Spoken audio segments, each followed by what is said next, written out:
भोकर मतदारसंघामध्ये चव्हाण कुटुंबियांचा पुन्हा एकदा विक्रम। राज्याचे लक्ष लागलेल्या भोकर विधानसभा मतदारसंघातून माजी मुख्यमंत्री अशोक चव्हाण यांची कन्या श्रीजया चव्हाण या विक्रमी मतांनी विजय झाले आहेत। त्यांनी महाविकास आघाडीचे उमेदवार पप्पू पाटील कोंडेकर यांचा पराभव केला आहे। महाराष्ट्राच्या राजकारणात एकाच मतदारसंघातून आजोबा, वडील, आई व मुलगी निवडून येण्याचा विक्रम नांदेड जिल्ह्यामध्ये नोंद झाला आहे। भोकर विधानसभा मतदारसंघातून दिवंगत नेते डॉक्टर शंकरराव चव्हाण, माजी मुख्यमंत्री अशोक चव्हाण, माजी आमदार अमिता चव्हाण या निवडून आले आहेत व नांदेड जिल्ह्यातील हदगाव विधानसभा मतदारसंघातून आई व मुलगी निवडून यादी आल्या होत्या। राज्यात ज्या लक्षवेधी लढती झाल्या होत्या त्यात भोकर विधानसभा मतदारसंघाचा समावेश होता। या लढतीकडे राज्याचे लक्ष लागले होते। माजी मुख्यमंत्री अशोक चव्हाण यांनी भारतीय जनता पक्षात पक्षप्रवेश केल्यानंतर विधानसभेची ही पहिलीच निवडणूक होती। या मतदारसंघात त्यांचे गेल्या 25 वर्षांपासून वर्चस्व राहिले आहे।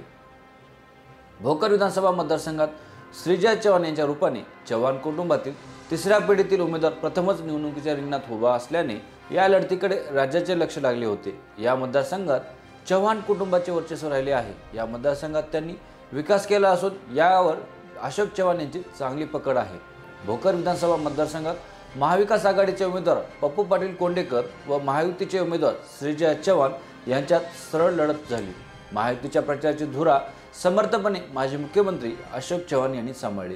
प्रचाराचे सूक्ष्म नियोजन, त्यांनी विकास कामांचा आढावा जनतेसमोर मांडत विकासावर मत मागितले।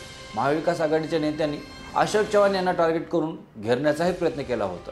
तेलंगणाचे मुख्यमंत्री रेवंत रेड्डी, प्रदेशाध्यक्ष नाना पटोले, माजी मंत्री अमित देशमुख यांनी सभा घेऊन वातावरण निर्मिती केली होती।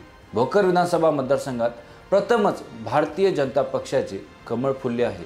जेव्हा मुदखेड विधानसभा मतदारसंघ होता तेव्हा आणीबाणीनंतर झालेल्या निवडणुकीत दिवंगत नेते ॲडव्होकेट चंद्रकांत मस्की निवडून आले होते।